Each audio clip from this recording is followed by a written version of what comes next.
Session with Dr. Farid Holakouee.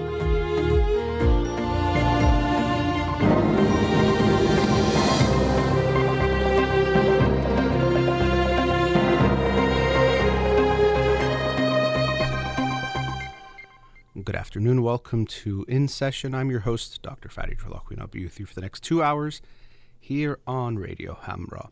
Studio number to call in 310-441-0555. To start the show, I wanted to make an announcement. I'm very excited that I'm launching a lecture series called Lessons I'm Learning. I've been doing this theme for a while, and I wanted to do some online seminars that could be open to people around the world to come and check out some of these topics that I've been working on. And so the first one is going to be next Sunday, October 5th at 11 a.m. Los Angeles time. And this first one is going to be free as it's an introduction to it, and also I'm getting used to the platform. If you want to, you still have to register though, even though it's free, because you have to get a link to attend the seminar. So the easiest way is to go to my Instagram page, Farid Holakouee, and I have it right now as a story, but then also as a post, and the link is in my bio. So you can go there and check it out. And the registration is through Eventbrite. Event, EVENTBRITE.com. Maybe you're familiar with it. They also do in-person events, ticketing, and things like that. And I'm going to try to work through them, see how that goes. So I hope you will register for that first one, and I'll see you there, or virtually see you there next Sunday, October 5th, again, 11 a.m. Los Angeles time. Depending on where you are, you can adjust. I picked the morning time here in Los Angeles so that people in Europe, Middle East, around the world, hopefully could attend if they're interested as well. So we'll see how that goes. And so this theme of lessons I'm learning, it's been something that I've discussed on the show a lot. And that phrasing to me, it really resonates, and it feels like, for me, the appropriate way to consider these, the topics and issues I'm going to talk about. Now, in the seminar, I'm going to talk all about that, so I won't get too much into the different reasons for it and what I'm going to cover and things like that, because I'll do that there. But I did want to talk about this concept of knowing what we know and also knowing what we don't know, and how the most intelligent, wisest people, we might think they know the most, and they generally will know a lot. They'll be knowledgeable, but also wise, which is not just about information. But where they also show their wisdom is that they know what they don't know. And so, one time I wrote a quote. A wise person once said, "I don't know." Because to me, again, this is the essence of knowledge, and understanding is knowing what you know and what you don't know. I think especially in most cultures, but Iranian culture very, very strongly, we have this tendency to think that if someone is knowledgeable, they have to know everything about, maybe everything, but everything about, let's say, a subject, if we're saying they're an expert in that field. They have to know everything about it. They can never be wrong. Everything they're saying must be based on some kind of absolute truth or research. And there is this sense that you either know and always know, or you don't know. And it's very black or white. It's, we call that splitting. It's very either you have it or you don't. I remember actually when I was in graduate school, the first type of internship, where it was called practicum, where I started seeing clients in therapy. I remember, obviously very important experience.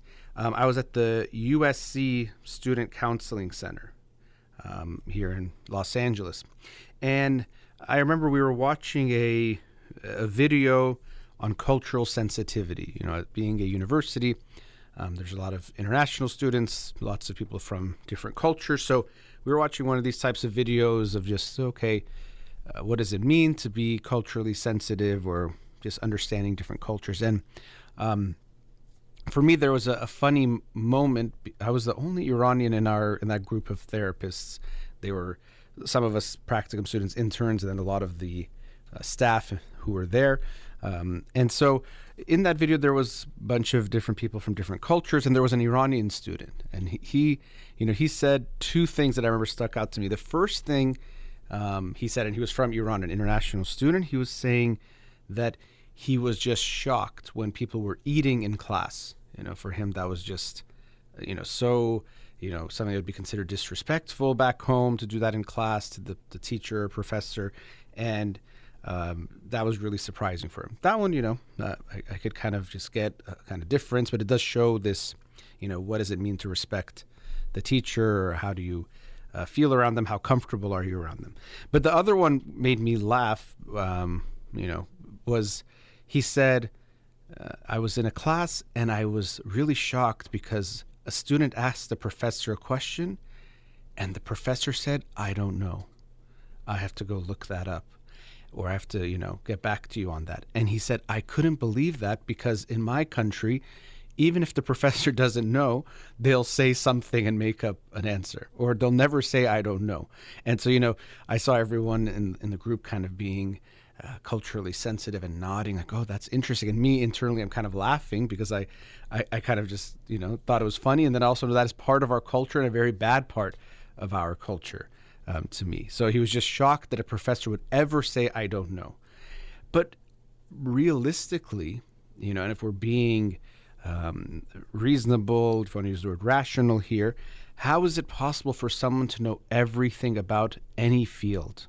It's just not possible, no matter how many years they've been in the field, how up to date they try to stay, because first of all, there's already so much in the field to learn. So you can't read everything in any field that's, unless we're talking about something that's so small, but I don't even know what that would look like, but you just can't have read everything in a certain field. And there's constantly, if it's anything that's worth studying, going to be new information that is coming forward in that field. So it just isn't possible. So I say this because we as consumers, and I don't mean that as literally paying for something, but consumers of information and knowledge and understanding, which we all are as human beings, we, of course, we try to take in information, but one of the important things is we, to know from whom to take in information and how much and how to take in that information. To be a good consumer of information is kind of like junk food versus healthy food, or knowing a good source of food, a place that makes healthier food versus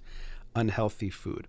And I think, unfortunately, because someone speaking with a lot of confidence and certainty sounds good, if someone is charismatic and they present their message in a certain way that makes it sound very strong and convincing and passionate and lots of things, it makes us think there must be some truth there, or it can even convince us by how they're presenting it that it's something very true and very important.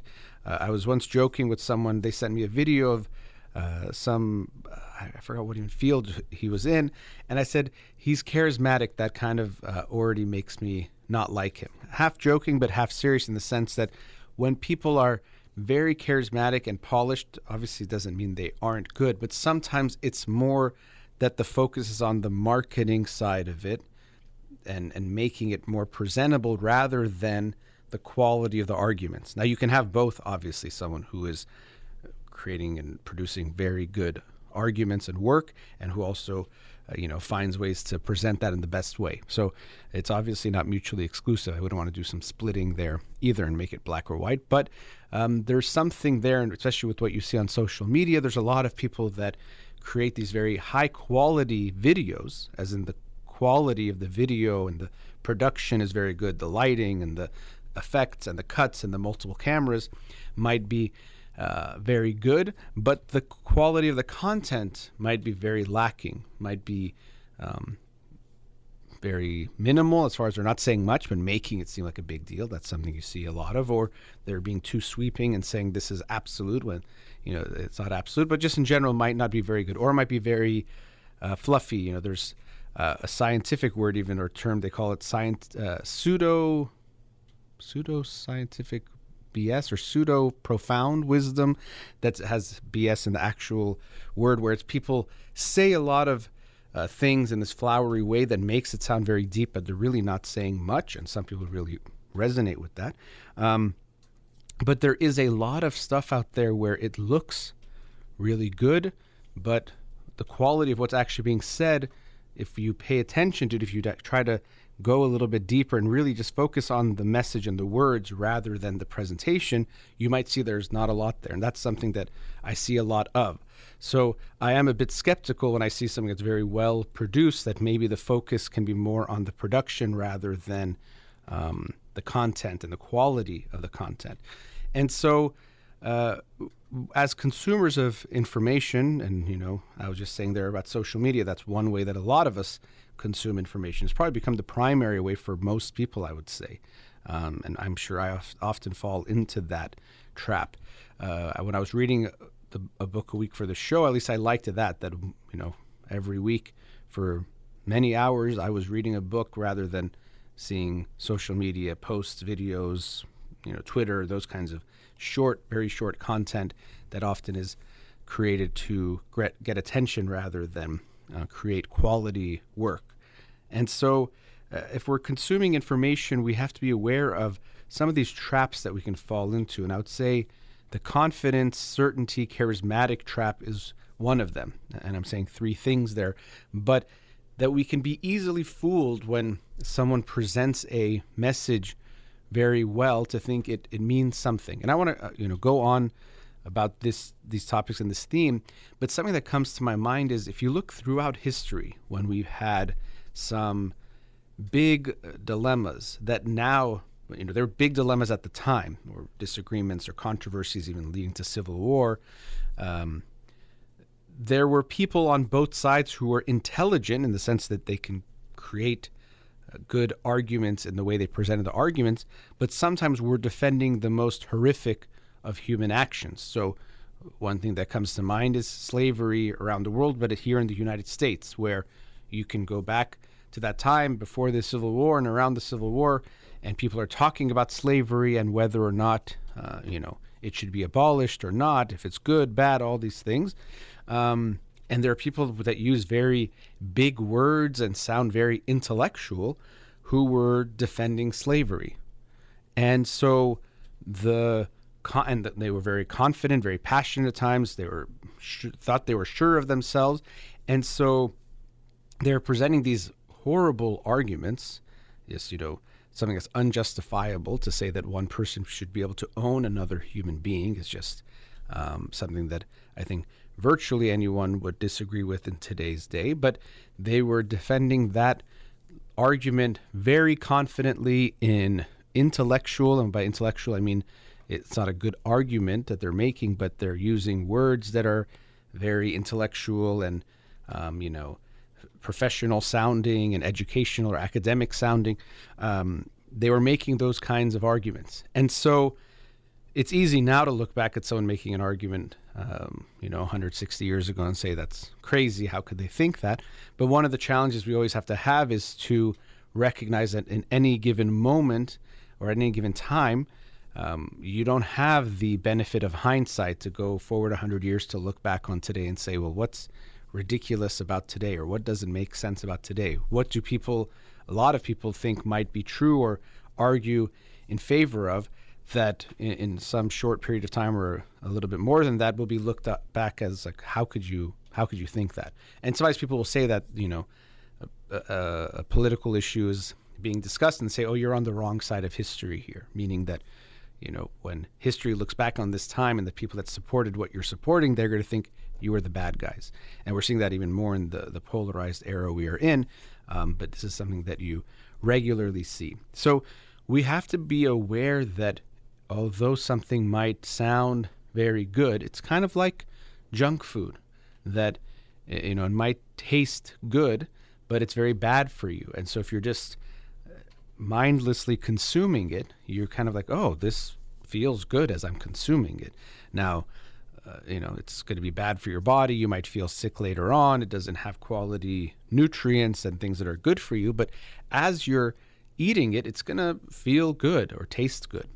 And the same thing is true of this type of content that we see in these ideas, that people present something that as you're hearing, it's like, yeah, this sounds great. They're so confident and charismatic, and they're presenting it in this way, and they're making certain arguments that seem to make sense, and it feels very good. But it's junk information, and it's up to us. Actually, Yuval Noah Harari's latest book, he discusses, I think it was called Nexus. He discusses, this consumption of junk information that we so often are exposed to these days. And so it's easier said than done of how to be good consumers of information. So I want to continue on this theme related to this concept of lessons I'm learning, and this concept of knowing what you know, but also very importantly, knowing what you don't know. And that we want to pay attention and listen to people who have that understanding. They know what they know, but also what they don't know. Let's go to a commercial break. We'll be right back. Welcome back. Before the break, I was talking about being good consumers of information and making an analogy with being good consumers of food, or what we actually consume, and being aware that sometimes things that might taste good in an informational sense might actually be bad for us, just like there can be junk food. And I mentioned, I said charismatic, confident, and certainty, those three C's that I said. And I want to go a little bit into those things. I would say confidence and certainty are very similar, or they overlap a lot. I would say the difference might be someone might be confident in how they speak, and the certainty is more how certain they are about what they're saying being some kind of truth. And these also will make you more charismatic. They all definitely overlap. But looking at those two, being confident and certain, and these things are complicated. So, people I think we're looking for a simple way to know what to do. So obviously I'm not saying if someone is confident, they definitely, have bad information and it's junk. That wouldn't make sense. That's what makes these things difficult. And the opposite either. If someone is lacking confidence, you should definitely listen to that person. That wouldn't make sense either. So we have to be just aware of our tendency to possibly be fooled by confidence and certainty. That if someone says, I know this to be true for sure, I have no doubt, or they say it in these confident ways, or they talk to us in that kind of a way, we are prone to think that means they must know what they're talking about. And they might have a good idea, but we can be a bit skeptical also, and be aware that, okay, if they're presenting it in that way, I'm more likely to, think it's the right thing. I think I'm skeptical, so I even noticed this about myself, that because of these things I've reflected on, I might be at times skeptical. So if someone's very confident or certain, I might even go the other way too far, like, they probably don't know what they're talking about, or let me discount what they're saying, but I'm still going to be fooled by this at times too. So for me, what's important, as I was saying before, knowing what you know, knowing what you don't know, is trying to see when someone is being confident or certain, and it sounds good, trying to ask ourselves if their confidence makes sense, or their confidence is even possible, or their certainty is even possible. So what do I mean by that? If someone told you in 34 days from now, the weather is going to be 71 degrees, partly cloudy with, whatever, and gives you a bunch of statistics about the weather. Now, I don't know enough about, meteorology or whatever the field would be that would cover exactly weather to know how confident someone can be. So that sometimes makes it hard when it's about a field you don't know enough about, you're not knowledgeable about. It's a lot easier for you to be fooled because you don't know what someone can know and doesn't know, what's possible to understand and not understand. I actually think this is very true about psychology, that people think, okay, for example, I have a PhD in clinical psychology, and they assume, I've recognized there's this assumption that we know more than we know, in the sense that, sometimes I'll say something and it's more like my opinion on it, or, maybe based on what I've seen, my perspective on it, but not based on some kind of absolute truth. But people think, oh, you must have learned that in school. I've even heard people say that. You'll make an observation, like, oh, that's a good observation. Like, oh, you probably learned that in school. And of course, you do learn a lot in school, but there's a lot you can't really know for sure. And so much of what we try to understand as psychologists aren't things that are black and white anyway, to be like, some people think, oh, if there's a son and a daughter and this happens, the daughter might feel this way. And we notice trends through our work or just what makes sense and, other things like that. But the likelihood that there's a study that specifically looked at this thing you're thinking about, like, is that sister going to be less confident or more this way or less that way? It's possible there's something, but it often isn't the case that there's some type of clear research that clarifies whatever it is that you are talking about there. So I've noticed that, and I think because of that, people in the mental health field, when you look at self-help and pop psychology things online, they take advantage of that by saying things that aren't possible to be known, but saying them in a way like it's some absolute truth about psychology. I've even seen some things like, I screenshotted it once because to me it was almost so funny, but also so sad because I think it had thousands of likes and people were giving it a lot of attention. Someone wrote something like, psychology says 85% of breakups are due to communication issues. And I was just, blown away by this type of phrasing, but it's about what I'm talking about now, this kind of certainty and confidence, also saying psychology like it's some unified message, like it's so confirmed, 85%, such a quantifiable, clear number, and one reason. And it sticks in a way for a lot of people. And also, everyone knows communication issues are a big problem in relationships. So it just seems like, that makes sense. I can buy that. It's a believable lie or a believable mistruth. But to begin with, there's no such thing as psychology says, just like no one says medicine says or physics says, but that's just a kind of maybe online speak or a way of presenting in a way that might make it more interesting or impactful. But that's not how these things go, where someone could just say psychology says something. So that part doesn't make sense. And to be so certain about it that breakups, what does that even mean? All breakups, divorce, whatever it is. And what does that mean, communication issues? It's very vague, but it's the type of thing that people like. It can get a lot of attention. And in that same book I was talking about, Nexus by Yuval Noah Harari, he was saying how, unfortunately, lies or bad information can spread a lot faster than good information. Or, he had something along the lines of, in the free market of ideas, the truth doesn't always win, and usually the truth doesn't win. And I think that is true. That statement itself is true because people, the truth often isn't as exciting, isn't as interesting as these kinds of things. So if someone says communications can cause or a big cause of breakups and relationship problems, that's not as exciting as 85% of psychology says 85% of breakups are due to communication issues. And I can get that appeal is there. But as a consumer of information, you can understand, okay, that doesn't make sense. There's no such thing as psychology to say psychology says like it's one thing, and there's no way to be that precise about it to know. And there's so many things that don't make sense about it. But as I was saying, I've seen this a lot with psychology because, to be honest, we know a lot less than I think people think we know. And maybe other psychologists and therapists won't like me saying that, but there isn't a lot of this knowing in that type of way.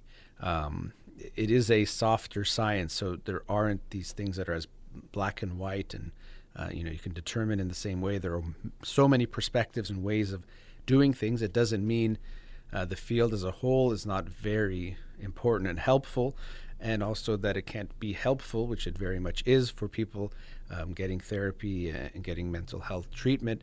But it is important to know what we know and what we don't know. And you even see this with medical doctors. It's becoming more common as these trends are changing, where doctors will say they don't know something, that they have to look it up. I've heard that from doctors, even in my few decades of life. I've seen a change when I've seen doctors that now it's much more common that, I think 30, 40 years ago, the sense was that if you're the doctor, first of all, maybe there was an arrogance there that is receding or the culture is changing. But there is this sense that they should always know. If you ask them a question, they know it. And if they don't know, they'll still, give you an answer or tell you, oh, that's not true, or just, push you away from that and go back to what they do know.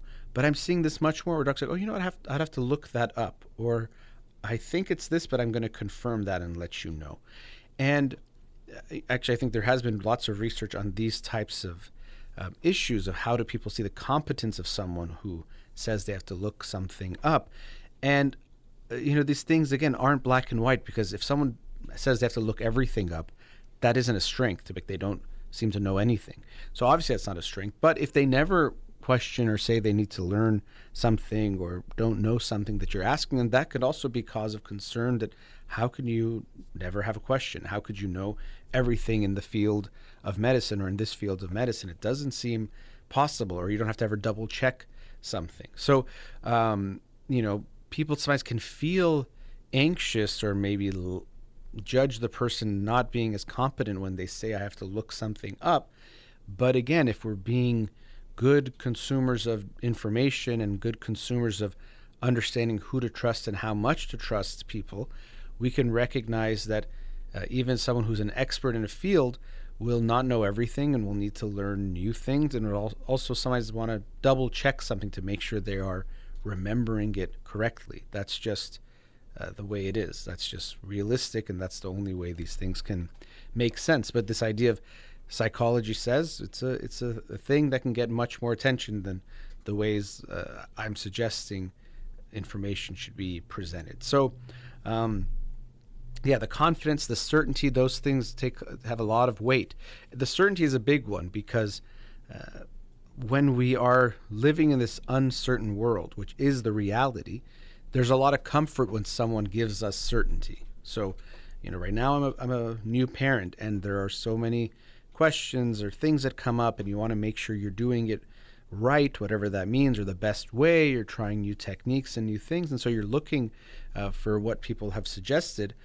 And sometimes there are more clear guidance that is out there on certain things, but for many things there isn't. And when someone is presenting things, this is the only way to do it, or this works with every baby every time, that sounds really good. That certainty is very convincing. It's very comforting when you're unsure.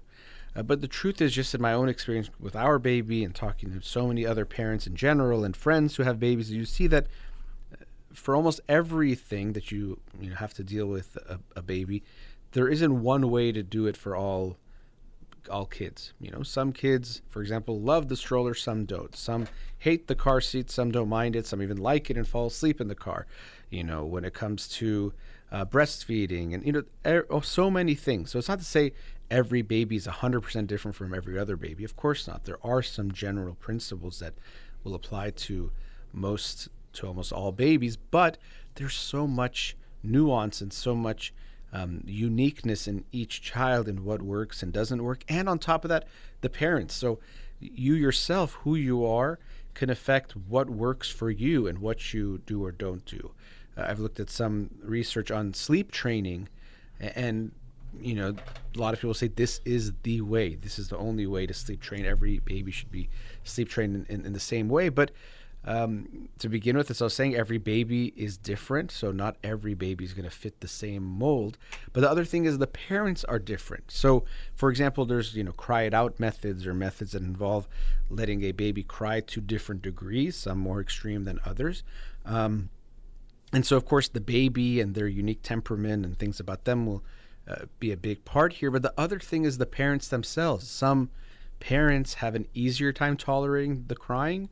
Some don't, based on their own emotions, maybe what they think about the crying, all sorts of different things. And so the research that I saw was saying that a really important factor is how comfortable or uncomfortable the parents are with the crying, and seeing which methods work better or worse. So there isn't one way that every parent should try to sleep train, or even if they want to sleep train their child. You have to look at your individual child for sure, and then also you as parents and what you are okay with, comfortable with, and not comfortable with. But if someone comes with certainty, that there's a comfort there, and there's something about the certainty too that can be helpful, in the sense that if you're doing something but you're not sure it's the right thing, you probably won't do it as fully or confidently or really as thoroughly as you can. So if you think, okay, maybe this is the right way to sleep train my kid, I don't know. You might start it, and if your child is fussy or if you're not comfortable, you might just say, oh, no, let's forget it. And sometimes people will do that. They already start some kind of method, but they don't see it all the way through, and it creates more of a problem, because now it creates some kind of confusion, or might create some habit that now you have to break, all sorts of things. So I do get it. There's something about certainty that, one, is calming, and two, it makes us more thoroughly go into a certain direction in a way that itself can be helpful. But I do think it fools us lots of times, and we have to be aware of that. So, if someone's like, I'm not sure where to go, should I go this direction or that? And they might go a few steps this way, come back, I don't know, and they're just looking around, and they stay still, and someone comes and says, hey, no, you have to go in that direction. That's the right way to get you where you want to go. And if they believe that certainty, they might just start going in that direction, and they'll get somewhere, rather than if they stayed still and were indecisive, they wouldn't get anywhere. So there is something about certainty in general. It's not a bad quality, of course, but it's just, for me, being aware of what true certainty, or a more genuine certainty, and a more false certainty might look like, and recognizing that often they feel the same in the moment, but they can be very different things. So we'll continue on these themes after the break. We'll be right back. Welcome back. So, continuing on this theme of being good consumers of information and being aware of what to pay attention to, what might draw us in, what might feel good when we're hearing it, but might be like junk food.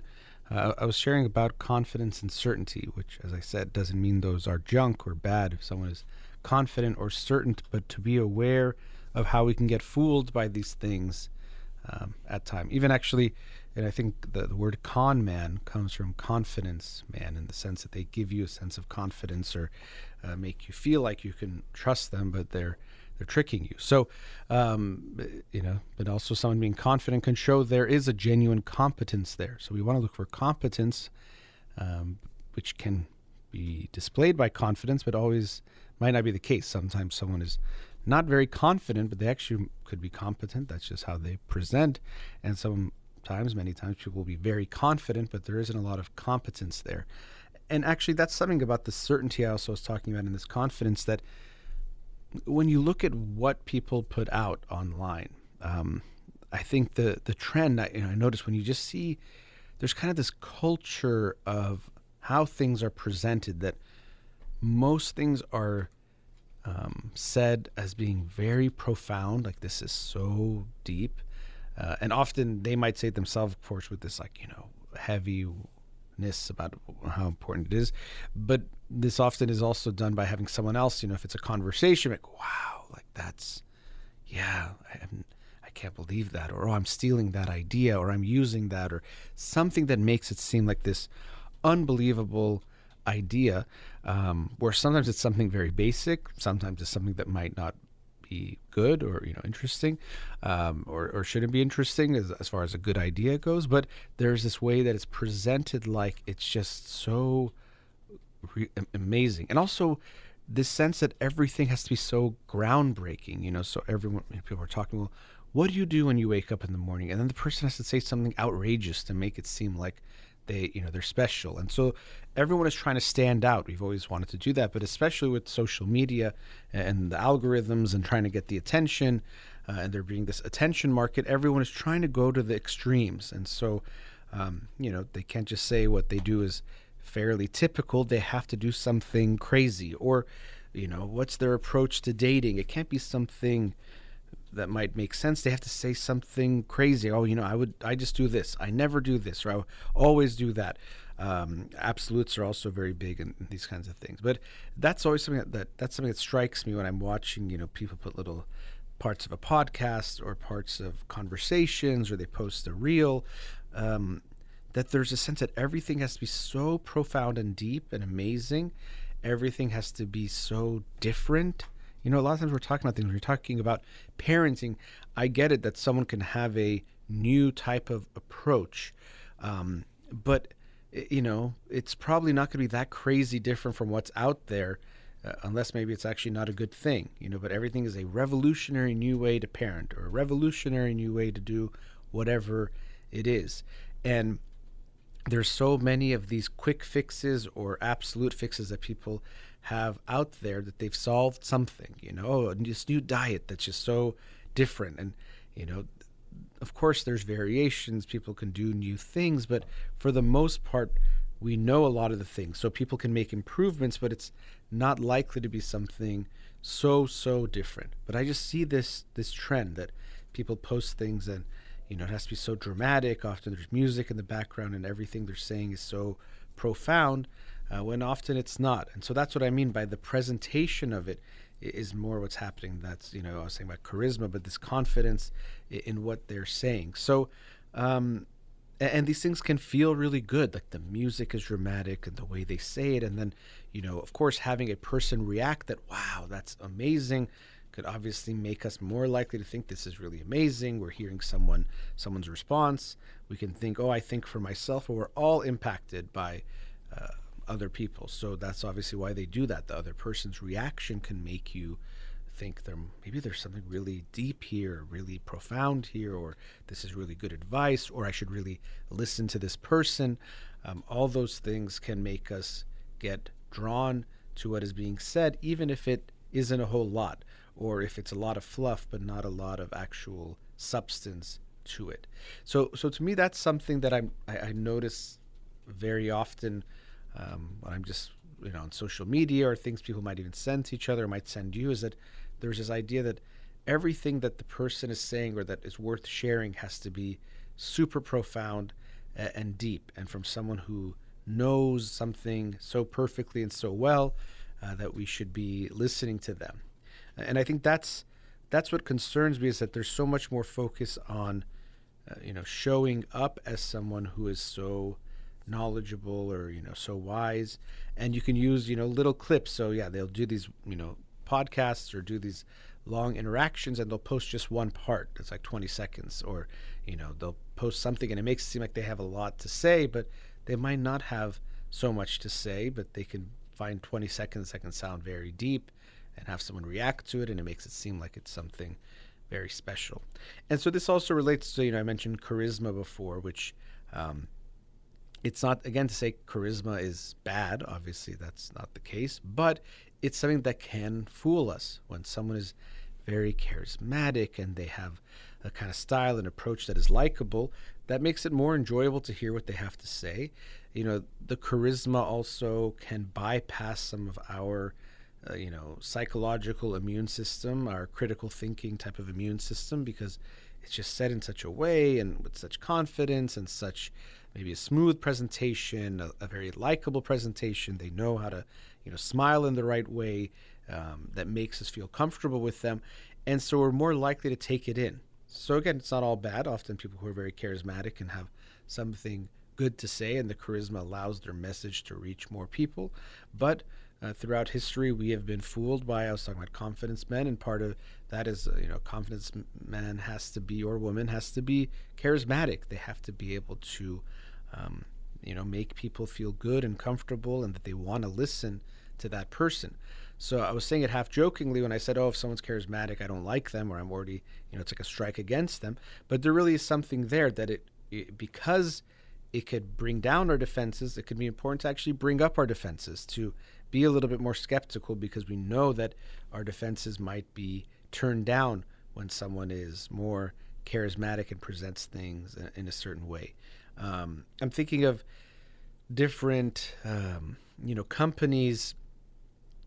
What's called Theranos, that woman who was making that blood test where you can have just one drop of blood and you can test for all sorts of things, and it was going to save so many lives. But she was, a con woman in the end, where she was presenting things like she was doing something that shouldn't have been possible, but presented it with so much confidence, and had then some people backing her. It became, the confidence for this con woman was some people start to back her, and then, well, if this scientist is funding it or is behind it, there must be something to it. They know more about science than I do, and so other people did, and it created this culture of people believing something that should have been unbelievable until one day they realized it was just smoke and mirrors and there was nothing there.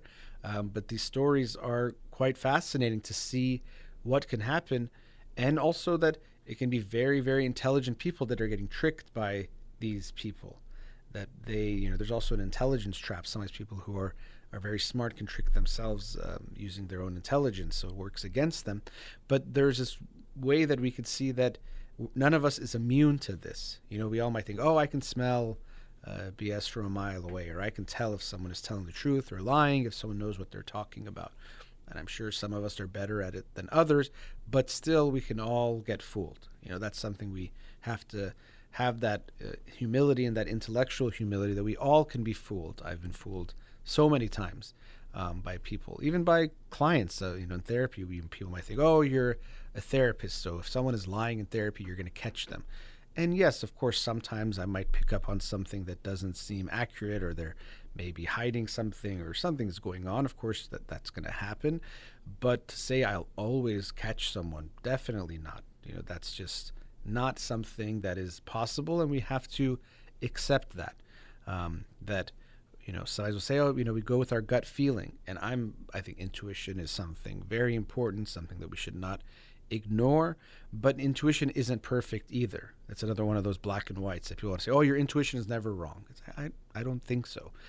People's intuition, let's say if you've been in some very bad relationships, your intuition is likely to be negatively skewed about relationships. So you might say, oh, I have a bad feeling about this one, and so I should listen to that bad feeling. And maybe it's helping you, that bad feeling, but it could just be you've been burned a few times in a row and you're afraid to get burned again, so you're seeing fire before there's fire. You're seeing a problem before there really is a problem. So I think it would be nice if your intuition was always right. But like any feeling, I think your intuition is some kind of information, but you need to go a little bit deeper rather than just trusting it blindly and thinking it could never be wrong. I do think for most people, their problem is they don't pay enough attention to their intuition. They ignore it. They don't even have a connection to that voice. They're not aware of it, or they dismiss it outright, and that isn't good. And then so what we often see is that there is a trend that is common amongst humans, and when people try to give advice, they just say the opposite of that is good.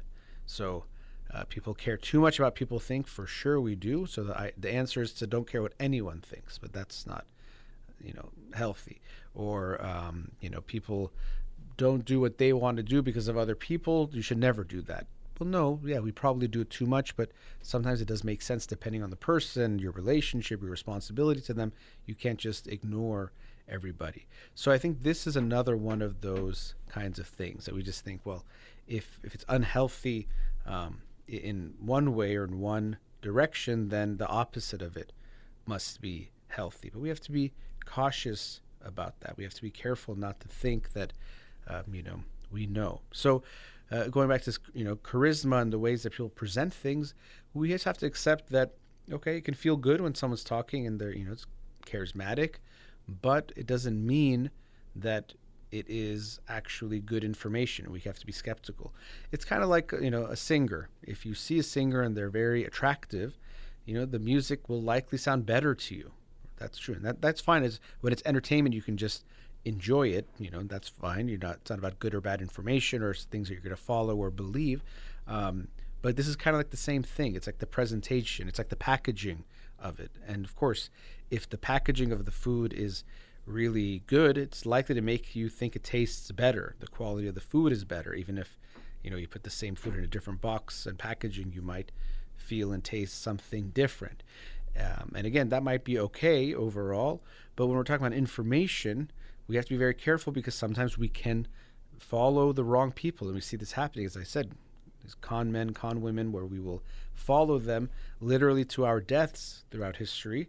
It's happened and still happens without really looking at who they are. And then once we already believe and buy in to who they are, it could be very hard for us to be convinced otherwise, because it could be too painful to recognize, wait, maybe I was fooled here. And I'll talk a bit about that and other themes related to these topics after the break. So let's go to another commercial break. We'll be right back. Welcome back. At the end of the last segment, I was talking about how when we buy into a charismatic speaker, or leader, whether it's someone who's a politician or someone who is a guru or someone who is an expert or so-called expert in some area, that unfortunately when we really buy in, it's very hard for us to see things clearly and to be able to walk away from that person or that belief or whatever it might be. And one way I might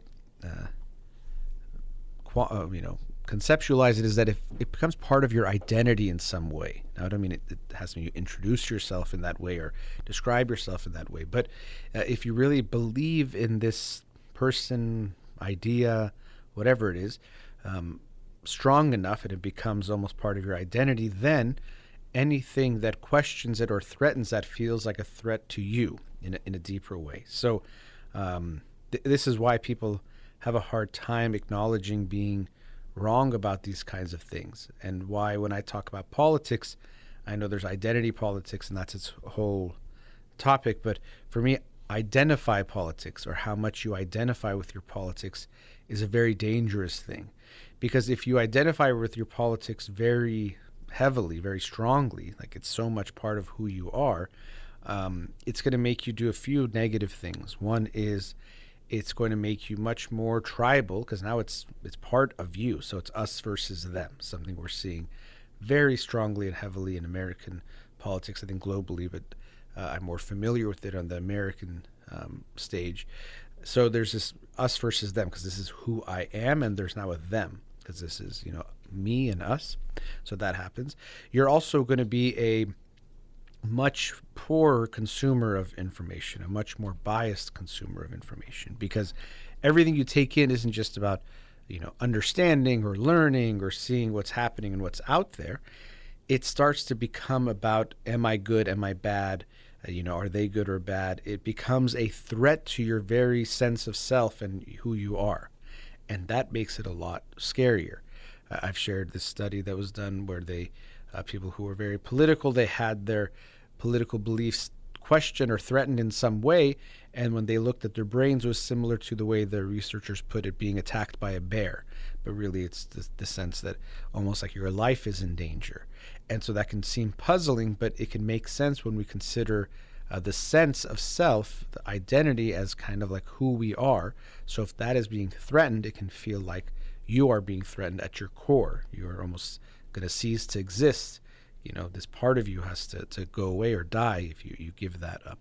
So anytime we start to identify with some idea, some person, whatever it might be, unfortunately, it's going to make us more biased when it comes to that. Even as a sports fan, I've talked about how, some psychology related to being a sports fan. That's going to happen once you identify with that team. I'm a Lakers fan. I'm a Liverpool football club fan. Once you identify, and how much you identify will make you more biased. You could tell yourself you're not, and I always think it's funny when people say, oh, I'm not biased. Not realizing that sometimes we're aware of our bias at a certain level, but the more dangerous ones are the ones we're not even aware of, and the level of it we're not aware of. So you might recognize your bias in some ways, but you are likely missing it in all its ways. And so unfortunately, when I'm talking about being a good consumer of information, the more we identify with something, it's going to make us worse at looking at information related to that.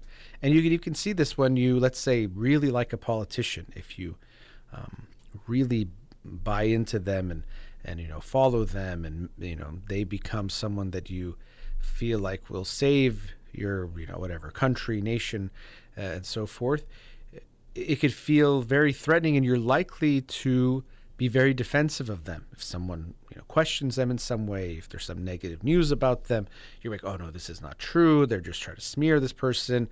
And if there's something about the other side, you go, see, they're bad, and my politician is good. But this is a very dangerous thing, and I think that's why I think politics in general can be very dangerous. Yes, I get it that there's need for coalitions and people to align, and that's why we have things like political parties. But they're also very dangerous, and we're seeing that play out here in America, how much the left and the right, Republicans and Democrats, are just totally against each other. And Civil War, there was a great movie called Civil War that came out last year, very intense. Like, I remember just being on the edge of my seat the whole time, but it was playing out. It just was very vague in the whole time, where you didn't know who was who, who were the good, who were the bad, who was really right or left. There were some hints, but it wasn't clear. But there was just this, you're becoming familiar that they're just in this civil war within the United States. And there's a lot of just intensity and just, this, I don't know what's going to happen next. But another thing that made it so scary was that it didn't seem so unreal, or it wasn't some kind of fiction or some huge leap. I could see us, unfortunately, getting to this place where, civil war could unfold. And people will talk about it. Oh, I wish there was a civil war. I wish we can just split the country in two and have, Republicans or Democrats, conservatives and liberals live in two different countries. That would be, ideal. And I think that's really sad and unfortunate, but just shows the current state of affairs, that people are so divided and feel like the other side is so bad, so evil, so wrong, so even hating them, hating the country, that there doesn't seem to be any space for reconciliation, cooperation, going forward together. And here we are in the United States of America, but that first word, united, we're anything but that, unfortunately. So I think that's really, really sad. But that's what we're seeing. People are so identifying with being the good guys, and seeing the other side as the bad guys, that we're not looking at things in an objective way at all. People just want to believe what they already believe. They keep consuming what they already believe or agree with, and seeing, the worst of the other side. And it's really unfortunate. Now, I was talking about this a few weeks ago related to political violence, but I just keep seeing this trend where something happens and then the reaction on both sides is so extreme. And unfortunately, those extreme responses become the loudest voices and the most common voices that get shared and repeated from both sides. People who agree with it, like it, or might think it's funny. And the people who disagree say, look, this is who we're dealing with. And I think it's really unfortunate and sad, but that person making that content doesn't care. They just want to get views and likes and, reposts and all those things that give them the attention that they are looking for in social media. And that's what they're using as their metric. Okay, this post got, 100,000 likes, so it must be good. That's the only thing that matters here. Even if it was divisive, hateful, negative, whatever, untrue, doesn't really matter. They don't care about those parts. The only measure is how much traction, how much attention did it get, even if that was negative attention, even if it had a negative impact. And it's similar to me, like, if someone says they're very rich, I think there's this idea that that's just a good thing. Oh, this person, they're worth this much money, so they're a success, they're, someone to be respected or appreciated. But I don't know. I mean, okay, they have that much money. That is something. There's an accomplishment there, but I don't know what they did to get their money. I don't know, what they're doing with their money, all sorts of things that are more important than just looking at that number. But we live in a world where if someone is the 8th richest man in the world or woman in the world, they're, someone special or important. And I think that's really unfortunate that we just look at those kinds of things. I can get it. I understand, obviously, but I do think we have to be a little bit more, going back to this, being consumers of information, but just consumers of what's going on in the world, and thinking about it a little bit more deeply than that it's not just about those things. But the reason why I said that is someone could have, a million followers on Twitter or on Instagram or, TikTok or whatever it is. And they might think, well, that is the proof that what they're doing is good. But I don't agree with that. There's a lot of people that create hateful things, create very divisive things, polarizing things. They share a lot of untrue things, or, make claims before we know it's true, or make very sweeping types of observations that might appeal to people because it confirms what they want to be true but isn't based in any kind of truth. And those things get a lot of attention. And so I think it's really unfortunate that there is this sense, kind of a capitalistic sense that if something in the market wins, it must be good, or that person should be praised, or that person should be happy with what they're doing. But, to me, it's always much more important, what is the impact of what you're doing? Even asking yourself, what if I didn't exist? What would happen? And the work I'm doing didn't exist? Would the world be better or worse without what I'm doing? And I think very often people that make a big impact, people that get a lot of attention, make a lot of money in these kinds of ways, the truth is, if their work didn't exist, the world would be a better place. And that's why I've always said that, success, rather than it being about what you get, meaning like, how much money do you have, how much attention do you have, fame, those kinds of things, which is generally how we measure success. It should be about what you give to the world. And in this sense, I can also say positive or negative, but clearly I'm saying how much you give positively to the world, in whatever capacity, whatever ways. That should be the measure of success. Not how much you get, but how much you give. So you create content and it has 10 million views, okay? But is that content good for the world or not? And only really you have to ask that question of yourself. And also us as consuming it. Should we contribute to it by watching it, sharing it, or doing other things? If it's good or not good for the world, that's something we should be thinking about. I think unfortunately we don't see a lot of that. The bottom line is the bottom line. This person has 2 million followers. That's success. It doesn't matter what they're doing to get to that point. That's the only thing that matters there. But going back to the sense of you're identifying with what you think or believe, it makes sense that happens. We start to feel that way, and people will describe us in that way. Oh, you're a Democrat. You're a MAGA. You're this. You're that, and it becomes part of your identity. They might call you that. People, of course, even want to be that. They might put that out in those ways. But I think, unfortunately, this just hardens things and makes it harder for that person to see things objectively, and then it makes it harder for them to want to reconcile with the other side. Because right now, if you think the other side is the enemy, reconciliation means you are stupid. Reconciliation means you are weak or maybe disloyal to your side. If you even think about reconciling, because they're the enemy, how could you even talk to them? How could you want to get close to them? They just want bad things. Even right now, this sense of, they want to hurt you, they want to kill you. That's the message that gets put out a lot. And is there tension? Is there anger? Even hatred? There is, but I'm very confident that the high majority of people don't want to be violent with one another.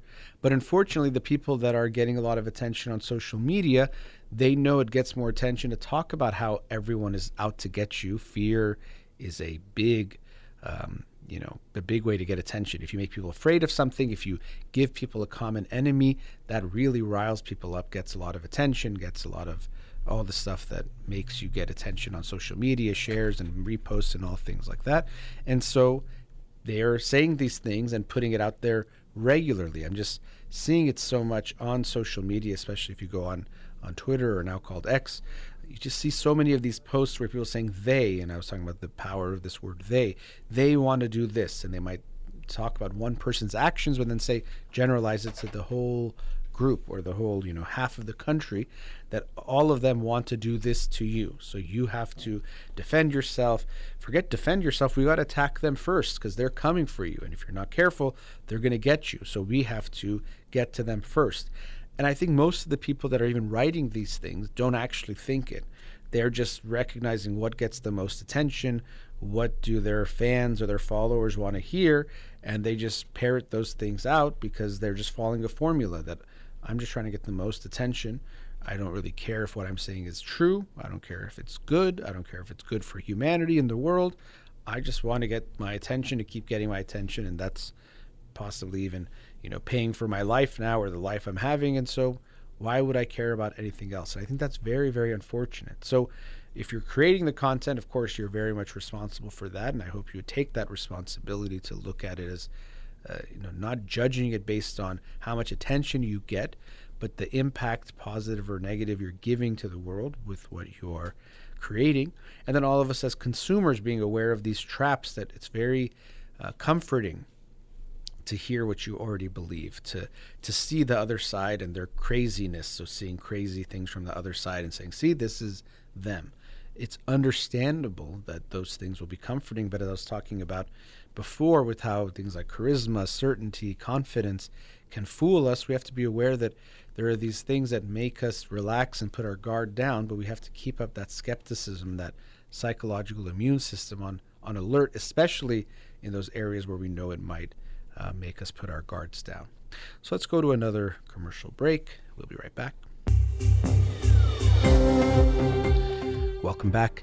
In the previous segment, I was talking about, in general, when we identify with some type of a belief, whether it's believing in even someone or a political party or belief, that we automatically will become more biased in evaluating that belief and things related to it, because it feels like a threat to our very sense of self, our identity, and because of that, it feels like a threat to our very existence.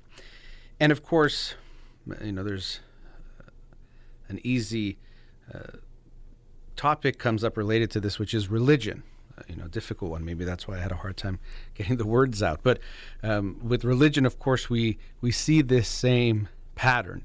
Now, when I talk about religion, I know it's such a intense and sensitive topic because of the things actually I'll talk about.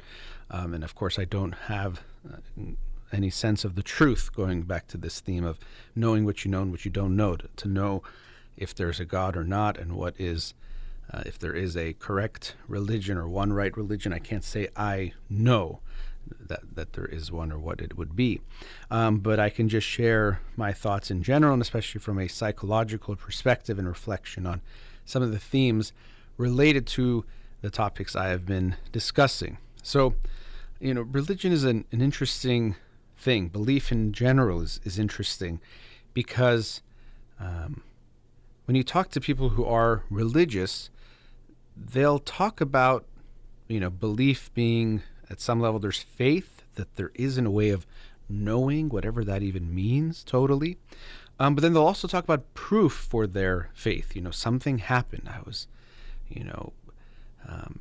this place, and if I went this way, I was actually going to get on this train that crashed, and I went the other way, and so that tells me God must exist, because, how could that have happened? I was so close to going. I was supposed to be there, and I didn't go, and I went that other way. God must have saved me. I must have a guardian angel that, kept me from going on that train. So it's an interesting thing because there's faith, but then there's also, people will say, proof, which makes sense also, because to believe something like this, you can't have a knowing, like a capital K. Now some people might say they know, but I question that. But obviously it's not also you just believe anything equally. So there's something, it's like you get some sense of whatever the proof is for you that makes you believe, that makes you have faith. And then that faith can be in different levels of confidence or ways of, how easily, or if it ever gets shaken. But that can be based on a lot of different factors. But we get to that point. I always have, this thing about, this is what I think, people say, oh, God must have done this, intervened in this way. God made it rain, so we didn't go outside, and then we all went inside and we met this person, and this person was amazing. And so God must have, made it rain for me to make that thing happen. And we can get that. I think it comes from a lot of things. We have, there is so much uncertainty. That's a theme that's been coming up. So we're trying to make sense of the world, and I think we just can't. It's not possible to. So that comes up. There's definitely an egocentrism there, and often you do see that with religion. And I think that's why, unfortunately, it can make people, there's like this self-righteousness that can come up, because I think every religion might talk about how, they'll talk about humility often in religions, and they might talk about how, no, we don't think we are better than other people, but they always think they're better than other people if you believe this versus that. There's almost always, I want to say almost always, I can't say I've studied every religion, but you see that it's there, that believing this makes us better than other people. I kind of thought that, to me, it's almost like this joke of, in our religion, we don't think believing in this religion makes us better than anyone else. And that's what makes us better than everyone else. So still we end up there, that even in the humility, well, now it's the humility that makes us better than other people. Or I think there's some story where a father and son go to pray in a, some church or temple or somewhere. And, the father, before they go and say, this is good for us to do, and it's a good thing to do. And, they go pray, and then they come out. And then the son sees someone who didn't go and pray. And he asks the father, so are we better than that guy who didn't go pray? And he says, we were until you said that. It's kind of an interesting, theme. But again, I don't really buy it. I think, if you did it to feel better, then it doesn't. But I get it that now that you're pointing it out, it shows that if that's the reason why you did it, or you think you're better than someone else, now you're not. So, it's a story with some levels to it, which I can get. But nonetheless, as much as people might want to say that's not the case, that's there. And that's something that I think is a negative about religion or religiosity in general, is that it creates this division, this us versus them, going back to identity, and it creates this, us versus them, we are better than you. Even, again, literally you are immoral, or we are the most moral, people, or we are the best people. So that's something that I think is not helpful. Again, doesn't mean that religion also can have benefits for people and having a sense of community and personally and all sorts of things. But going back to that egocentrism, there's this sense of, so much of life revolving around you, even like that story I was saying. So, in this whole city it rained, or in this whole area it rained, and God did that so that you would meet that person. But what about everyone else's lives that was affected by it? What about someone who might have gotten in a car accident because it rained and they died? So that was all, that was sacrificed for you to meet this person. So we can see how it creates, or it emphasizes, our natural egocentrism. So it makes sense. I experience the world only from my perspective. So I feel something, and it feels like a lot. I see you feel something, now I might have some empathy or something like that, but I still can't feel it the way that you feel it. And so this is, one example of this is why when someone says, oh, so-and-so was, these people were freezing to death and they started to eat each other when someone died. And so I think, I would never do that, right? And we think when we're not in that situation and we're not feeling that pain, it's easy for us to dismiss what that person was going through and to, think of ourselves as, benevolent. We would do better than what they did. And this also makes us careless about other people. We might not care what's happening to them because we don't feel it. It's very easy for us to be able to do that. So our experiences, of course, from within ourselves, but we also know that can bring out the lesser angels of our nature, or whatever phrasing it is, but not the best side of us when we go too much into ourselves. Like most things, we have to find a balance. You shouldn't ignore yourself or not care about yourself, but you need to care about others also, or it benefits you even, or it's better for everyone if we also care about other people. But religion can often promote or tap into or amplify, to me, some of this egocentrism. Even, we look at human exceptionalism, and this is also part of certain religions, or even the way some religions talk about things, is the earth is everything. The earth is the center of the universe, or it's the whole world, or, even we still say that, the whole world. But of course, now we know we're just one, even calling it a dot, but one grain of sand in the beach that is, the whole universe, even less than that. And so we have been taught to think of ourselves as the most important things, even part of, things like human exceptionalism, which isn't just a religious thing. It's been there, but definitely parts of religion. But there's a sense that it's everything. Even if we think of something like heaven and hell is below us. Now of course we know when you're on the earth, it's round, even like, what does that mean? But to think of it as below, but it's like that the ground beneath me is the end of the world. That's everything. But now we know that's far from any kind of truth, even for earth itself, but then the whole universe. So what would that mean to say that it's below you in some sense? So I think religion can make us more egocentric and amplifies a sense of God is doing everything in my life. And sometimes we forget other people, God saves your child and you think, oh, that's how I know there's a God. But other children have died. Those children didn't deserve to live. Those children, how do we make sense of that? So I think it's almost laughable. I hate to say that because I know people might take it so seriously when people think, oh, this is why God, this was God's plan. He did this, this, and this for this reason. And if there is a God, I could get that there's, I guess, maybe a plan. That's its own type of conversation philosophically to look at. But what's puzzling for me and why I say it's laughable is that if you think of, God as this all-knowing being and, knows everything and if has a plan, obviously it's like obviously wise in a way that you couldn't even comprehend. That's the point. You can't comprehend or predict or understand what God is doing to know that this is why it happened. It's like, how can you know that? I can get the feeling comes up, but you can't believe something coincidental happens. That there is this feeling we get of awe and wonder when some crazy coincidence happens. Like, oh my goodness, I ran into this person at Disneyland or something. There's people that talk about these stories. What are the chances? How could that have happened unless, God wanted us to find each other or to see each other in that way? But, we don't know. These things happen statistically. It does happen where people run into each other. You weren't the only people at Disneyland. There's lots of things that can happen that make these coincidences happen.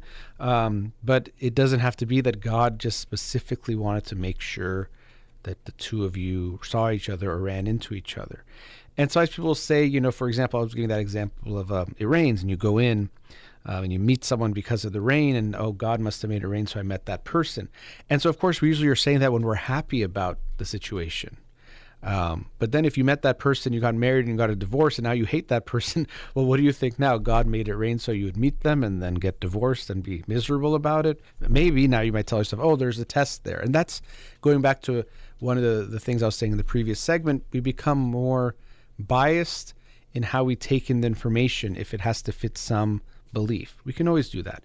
And so, it's interesting, as I was saying, to get to belief, it takes something, but then once you're there and you believe and you identify with it and you want it to be true so bad, now you can try to fit anything to make that, make sense. I've heard people say, oh, in the Bible or in this holy book, how could they have known these things about science? It says this and this and this.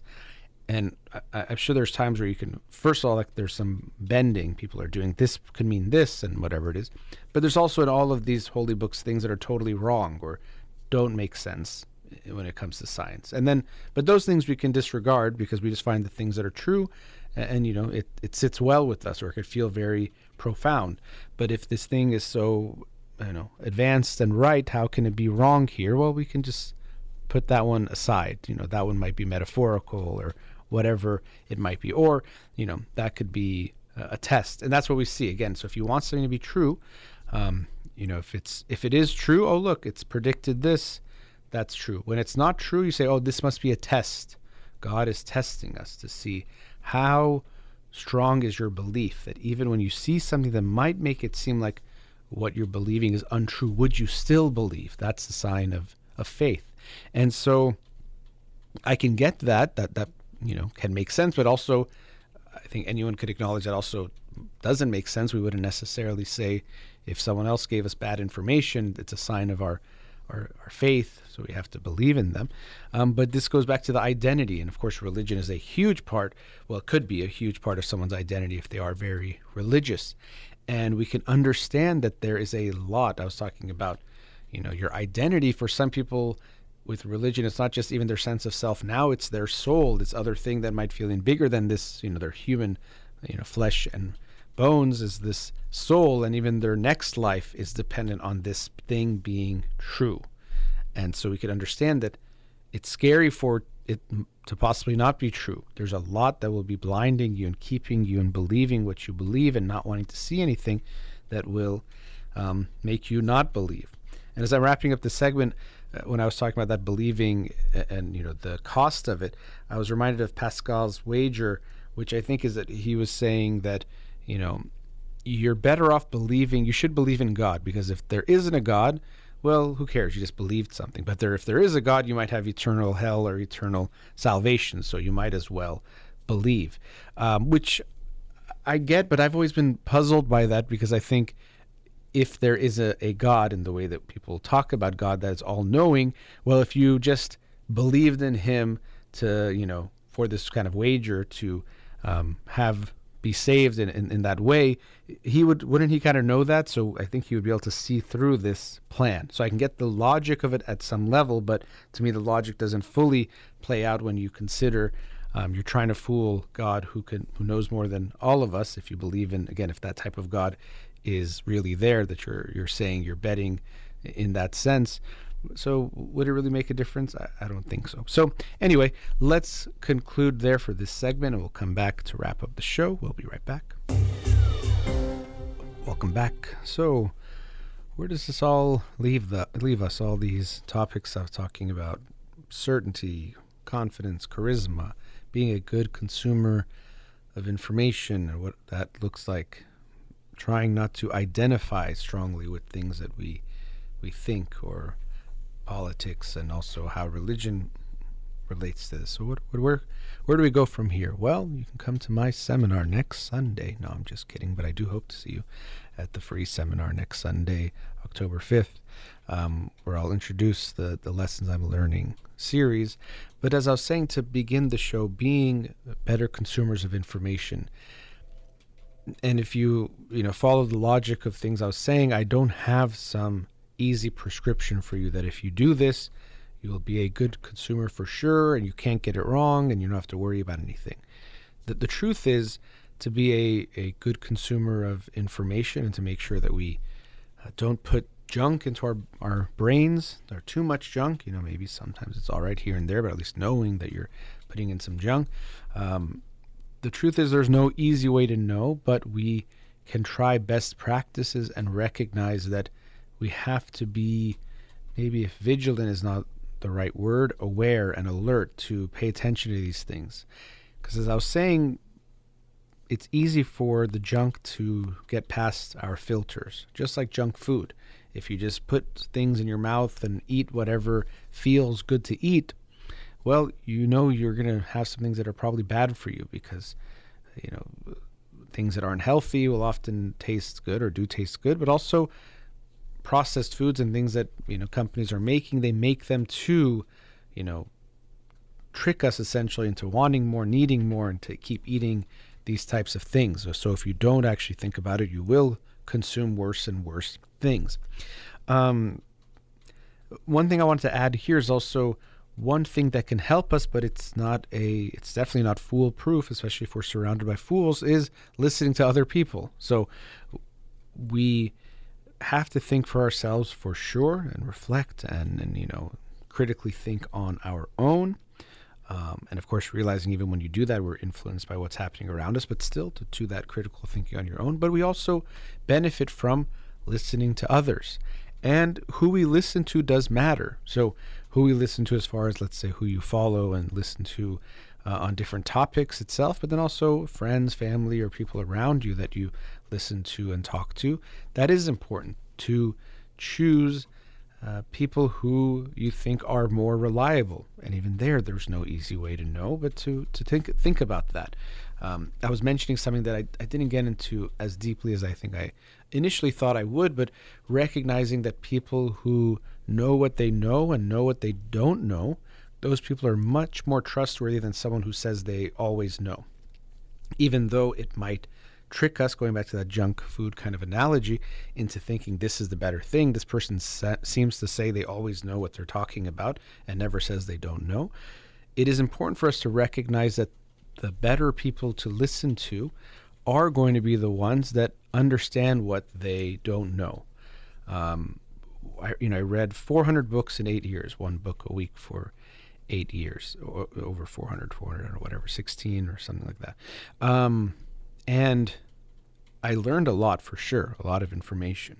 But it definitely was also a lesson in recognizing how much I don't know and how much really I can't know. You have to accept that you want to read a lot of books, that's great, but you are only going to read a very, very, very small fraction of all the books that are out there to read. Even a very small fraction of the books that you would want to read or that would be good for you to read or you would like reading. That's just the reality of it. There's a book by Oliver Berkman. I don't know if it was in 4,000 Weeks that he made this argument, but that we have to accept and recognize that, what we experience is so little of life, but that's just the reality. And that could still be a good life, but you will miss out on a lot of things. That fear of missing out, you're going to miss out on almost everything. You experience just a few things. But if we keep focusing on what we're missing and missing out on, you won't enjoy what's right in front of you. I always like this analogy of you're eating at a restaurant and you're putting the food in your mouth, but you're looking across the street thinking, oh, I bet the food there is so good. Or imagine how good it would be being in that restaurant. So you're chewing your food, swallowing it, not really fully even tasting it and experiencing that food in that restaurant because you're thinking about what you're missing out on across the street. It's a really sad thing, but a lot of us live life in this way. We're somewhere, oh, I wish I was somewhere else. That would have been better over there, right? We're missing out on this, this, and this. You're at home enjoying your time with your family, and then you see, concerts and games and things that are happening, parties that you're not at, and thinking, oh, my life is so bad or boring. Doesn't mean, you can't make your life more interesting. There could be something there, but there's always going to be tons of things that you're missing out on that, especially in social media or in a picture and a short video, will look like much better than whatever you're experiencing at that time. But that's really unfortunate. So when it comes to information, we have to accept I'm going to try to stay informed. But of course, I even that word sounds like informed as in it's like some endpoint or, if you're informed, enough or know everything. But no, you just try to stay as informed as you can, or, try to focus on what you learn about or try to learn about. So you're aware of things and also, let's say, current events, but you don't know so much. I always get annoyed when people are like, oh, do you know what's happening in this country or that place? And I get it. We would all do better to be more informed about things that are going on in the world, and we tend to ignore injustices and people suffering around the world. So I do want us to move in that direction, but it's presented as a way of like, I know everything that there is to know about the world, or I know about every, issue that is worth knowing about, when there's so many things we have no idea about, even that's not even in the news, let alone there's many things that are not as popular in the news or as big on the news for so many different reasons. That doesn't mean it's, not worth knowing. So to kind of present with this sense of I know you don't know, or I know everything important is crazy in and of itself. It's the same kind of theme of someone who says they know everything about a topic. It's just not possible. So I think we would all benefit from having that type of humility too, that, okay, you might know something or about some issue in some region that someone else doesn't know about, but there's so much that you don't know about that you're not aware of. So choosing who you listen to, I think, is very important, both in maybe you're listening to my voice right now, or maybe you want to shut it off, that's fine. But who we listen to online or, in different type of media, but then also the people you surround yourself with. And the thing is, though, yes, choose those people, but even still, we have to stay vigilant in the sense that even if you pick people that you think are trustworthy, people that you think are competent, people that very importantly will say what they know, but also know what they don't know and will say that, and you pick those people, that doesn't mean they're perfect either. So you can't just say, okay, well, I'm talking to this person, I can put my guard down completely because they seem to, do these things. Because, some people also know what I'm saying, that, okay, you should say you don't know some things and, express that humility, but they might not really feel it. They might say it to get attention or get that positive response. Just like I was saying, oh, we're so humble, we don't think we're better than other people because of our religion, but deep down they think they are, and they say that as another way of trying to show that they are actually better than other people. So that's the hard part, is that there is no easy way to do what I'm talking about. There's no foolproof way to do what I'm talking about, that if you want to be a good consumer of information, if you do these things, you'll always get it right. We have that humility, or we should have that humility, that we'll get it wrong sometimes for sure, but then even be okay accepting that we maybe have gone down a really bad path. We've really, oh no, this seems very true, and I keep going down that path, and now maybe we've even told people, hey, by the way, this is a great idea, or this is a great politician, or this is whatever it is. But being mindful of not identifying too much with that, because it's going to make it that much harder for you to walk that back, and that much harder for you to look at that information or information related to that topic in an unbiased way. Well, what really is going on here? The more we make judgments, but also the more we identify with something, the more closed off we become. And then, of course, we're going to be, more biased, and also just consuming less of what is necessary to be aware or learn about something. But for me, this theme of paying attention to who tells you they know it all, again, it's very comforting. The con man, the charismatic leader or thought leader or politician, it feels very good for someone to tell us they know everything and they're right all the time and they don't make mistakes. And that certainty can feel comforting. And really, it's like a drug that comforts us. But we have to recognize that's not how the world works. And as comforting as that would be, to just have to find the right thing, the right person to listen to, the right idea to just follow all the way, it doesn't work. It just doesn't make sense, and it doesn't actually get us to where we want to get to.